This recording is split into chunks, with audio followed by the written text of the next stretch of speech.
Hello, hello, hello, and welcome to another episode of Open Studio. I'm your host, Martina Flor, and today we are diving into something every creative and graphic artist has probably thought about at some point.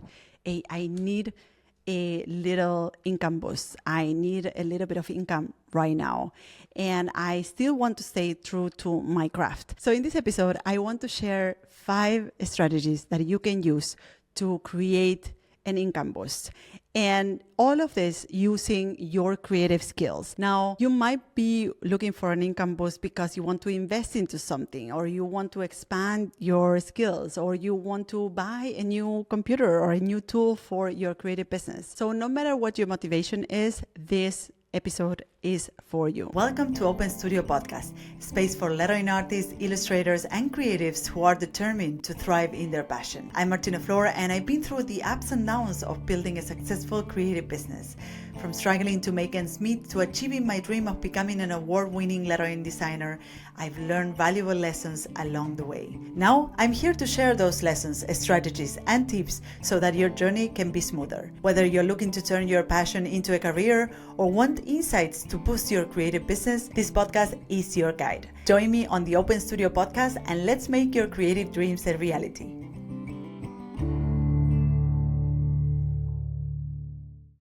Now, before we dive into today's episode, I want to let you know that my yearly free workshop is open in registrations today. So this workshop is called Lettering Design Roadmap, and it's a workshop that happens just once a year. In this workshop, we cover the entire roadmap of lettering design, from learning and mastering the skills, the income opportunities that you have with your skill set, and also all the way to building a career in lettering design. More than 14,000 aspiring artists have joined this workshop throughout the years, and I don't want you to miss this chance. So you can go ahead and register for free today on martinaflor.com/masterclass. This workshop changes lives, and I'm looking forward to see you on the first session that is starting on the 31st of March. Remember, martinaflor.com/masterclass to register for free. And I speak about the financial side of our creative journeys often because I know this is one of the biggest pain points of us as creatives or graphic artists. Sometimes we fail to see ways or potential ways to create income with our skills. And sometimes we need a little extra cash to invest in our skills or grow our businesses, or even just give ourselves a little bit of breathing room because we want to take a vacation or whatever. And we miss to see the opportunities that are out there to create income. And I want to share these tips right now because not only they're timeless tips that you can use at any point of your career, but also because right now we are in the midst of opening the doors to my signature program, the Lettering Seminar. And if you have been thinking about joining me inside the program, I want to give you some practical strategies to help cover the costs of enrollment. But honestly, whether you join or not, these are tips that you can use at any time to make some quick money and support your craft and your business. So let's dive into these 5 income boosting strategies. Let's go. Strategy number 1. Create custom artwork for family and friends. And here I want to start by saying that this is a strategy, and I would say a client bucket that many graphic artists fail to see, which is family and friends. Many of us, because we are used to have friends and family asking us to create artwork or things for them, and we never charge for it, we believe that we would never get paid by friends or family. But the truth is that friends of my family are your warmest leads. They already know you, they already trust you, and if you charge them for your work, they may be willing to pay. So if you got a talent for lettering, or you're an illustrator, you can offer personalized pieces for special occasions like birthdays, anniversaries, weddings. Friend is getting married, you can create a personalized wedding invitation for them and charge for it. These kinds of projects are not only meaningful for the people that are receiving them, but also a great way for you to make extra income. And remember, just because they're friends and family doesn't mean that you cannot charge them for your work. The truth is that many of us, because they're friends and family, we don't even mention the fact that they should pay for it. And therefore, they don't. So if you start stating that you're going to charge for it and you put up a price, they may pay for it. So try that out, and you can share this opportunity on your social media, or even just word of mouth, or you can even send a WhatsApp message or an email, and you will be surprised on how many people in your immediate circle would love to have a custom piece created just for them. Plus, every project you complete builds your portfolio and gives you more material to gain potential clients. Strategy number 2, sell digital products. So in today's digital world, selling digital products is really easy. And you can create digital products with what you already have.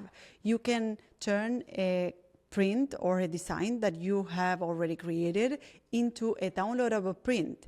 You can create custom brushes, for instance. If you use Procreate, for instance, to create your work, and you have custom brushes that you use often in your work, you can sell that brush to other creatives who want to obtain the same result, who want to obtain the same effect. So you can use platforms like Etsy, Creative Market, Gumroad, which are already existing platforms. You can create a shop or set up a product right away in a few clicks, and you can upload your products and reach a global audience that comes with the platform. And you don't even have to worry about shipping or production, because it's a digital product. They just pay for it and then they download it to their computers. There is plenty of graphic artists out there that are creating passive income just by selling digital products like this. And passive income means that you will be getting paid, you will be getting sales, even if you're not doing anything. Of course, marketing yourself and marketing your products is part of the success of your product, but it means that you create the product once and you can sell it over and over again. And it all comes without an upfront cost other than your time. Strategy number 3, teach online. If you have learned your skill to a certain level, there's always someone earlier in their journey who will be willing to learn from you. Teaching online is really a fantastic way. Similar to selling digital products, teaching online is really a fantastic way to gain extra income, to earn extra income, and also establish yourself as an authority in your field. So there's 2 parts to this. On one hand, you are not making an upfront investment other than the investment of your time of creating those videos with the class or with the tutorial. And on top of that, you are establishing yourself as an authority, as someone who knows what they're talking about. So you can create courses or workshops in platforms like Skillshare or Udemy.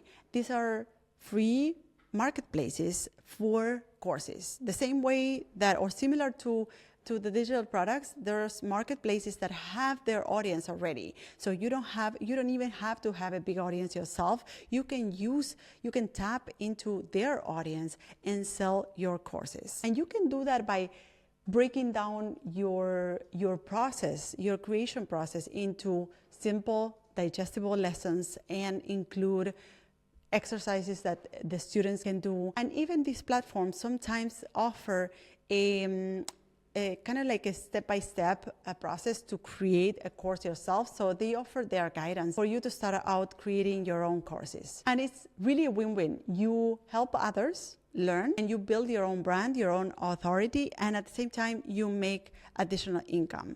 So I did this when I started in my learning journey.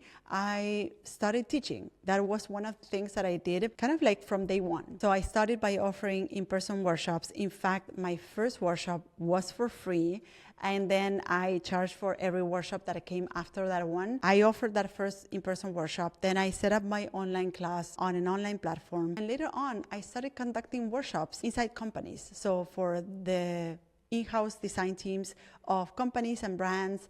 And I remember that at that time, Penguin Random House invited me to host a workshop, a lettering workshop for their team.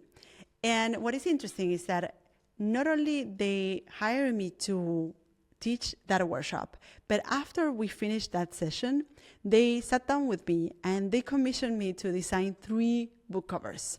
So teaching really helped me build the authority, or my authority, in lettering with that design team, so much so that right after, they hire me to create covers for them. And really, teaching has opened so many doors in my professional career that I cannot recommend it enough to you. It's easy to set up and is really fulfilling if this is something you enjoy. Strategy number 4, offer custom artwork commissions to a wider audience. So before I mentioned the fact that you can create custom artwork for family and friends, because this is what we call the low-hanging fruit. These are your warmest leads. These are the people who know you the most and will probably hire you to do that. Now you can do the same with a wider reach. So if you have a little bit of following on social media, you can start speaking about this on social media. Now, even better, if you have an email list, you can send an email to your email list. So when you start offering this to a wider audience, you can create a simple website or a simple page on your website that outlines the commission process of a custom artwork, and you can add a pricing scale to that and be clear about your offer and show examples of your work. So it's just about creating this one page that you can show to potential clients that want to hire you to create a personalized piece for them. And I speak about personalized piece because this is something that many people want.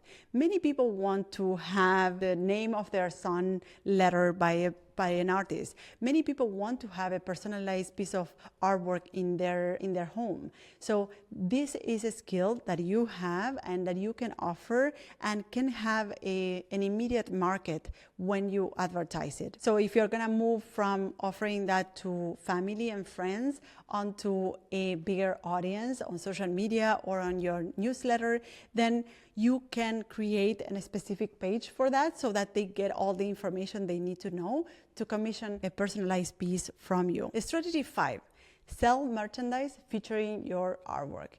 And this one is so nice. It's so good to see your artwork into real products. And I continue to do this nowadays. I have run my own online shop in the past. We no longer run it, but nowadays I continue to create merchandising for our company because I love seeing our branding, our artwork into t-shirts and mugs and stickers and phone cases and all of that. And what is great about today's world is that you have platforms like Printful or Redbubble. And what they do is that they handle the production and also the shipping for you. So you can focus on creating the artwork. Of course, they will get a big cut out of every sale because they will be printing on demand each product, and also they will be taking care of the fulfillment, the shipping and the customer service. But this means that you don't need to make an upfront investment, and you can only focus on creating the artwork and create a collection of a few products that reflect your style and your vision as an artist. And you can start testing what resonates with your audience more. So that mug that you created that sold many items, then that is something that your audience wants. And that tote bag that you created that didn't sell that well, then perhaps you move on to creating other items with other designs. This gives you a lot of feedback that informs your next step so that you can start building a line of products that your audience really want to buy. And if you want to keep things more local, you can also collaborate with printers or shops. I know that I did this in the beginning of my career, or in the beginning when I was setting up my own online shop. I partnered with a letterpress shop. So they were printing the cards, I was creating the design, and we could both stock our shops and sell those cards. And the only thing that we needed to do was to invest our own time and tools. So merchandise and selling products online in these on-demand shops that I share with you, and also making collaborations with others, not only brings an extra cash flow, but also helps you spread your brand, spread your artwork to a wider audience. Because that card that someone bought from you, they will send it to someone else, and that means that your artwork will get more eyes on it. And here's an extra tip for you to create a quick income boost. Dive into your local network. So you can dive into local gigs. So check out your job listings for creative opportunities in your city, in your community that align with your skills. You can do event signage. You can do chalkboard lettering for cafes. You can teach workshops at community centers or at co-working spaces. I remember that in the beginning of my career, I was diving into some of these opportunities. I offer workshops inside bigger workshop events in a co-working space here in Berlin. I also offer personalized lettering at events. So never forget that the people that are closer to you are your warmest leads and are the people that is easier to dive into, to create connections and to get hired by, to create work that is within your skill set. We often think about like those big clients working for Adidas, working for Nike, but sometimes the best opportunities are closer to you than you actually think. So there you have it, 5 practical ways to give your income a boost while using your creative skills, while doing work that you love. So whether you are saving for something special or you want to buy a new tool for your creativity or you're thinking of joining the lettering seminar, I hope these strategies will inspire you to take action. And by the way, speaking about opportunities, I want to let you know that registrations for my yearly workshop opens today. This yearly workshop is called Lettering Design Roadmap, and it's a once-in-a-year chance to learn from me directly and connect with an amazing community of aspiring lettering artists and graphic designers. We'll cover everything from mastering lettering techniques to building your portfolio and even turning your creative skill into a profitable side gig or a full-time career. And also it's free and it happens just once a year. So there's absolutely no risk for you to join. And it's a real chance to explore what your creative life could look like in a year from now. You can register now at martinaflor.com/masterclass. I can't wait to see you there. So thank you so much for joining me in this episode of Open Studio. If these tips were helpful, share this episode with someone else who may need that extra push to grow their income. And I will see you on the next episode of Open Studio. Bye-bye. So this is it. I hope you loved this episode. You can find me, the host of the show, on social networks at Martina Flor on Instagram, Twitter, and Facebook. If you have a question or comments, go to martinaflor.com/podcast, where you can see previous episodes, find show notes, and send voice memos with your comments and questions. You can also watch these episodes on YouTube. Just go to martinaflor.com/YouTube to find them. You can, of course, listen to all our episodes on your favorite podcast platform. If you loved this episode, subscribe to this podcast. And if you leave us a review, it will help others find us. Thank you all for listening and see you in the next episode of Martina Flor's Open Studio. Bye-bye.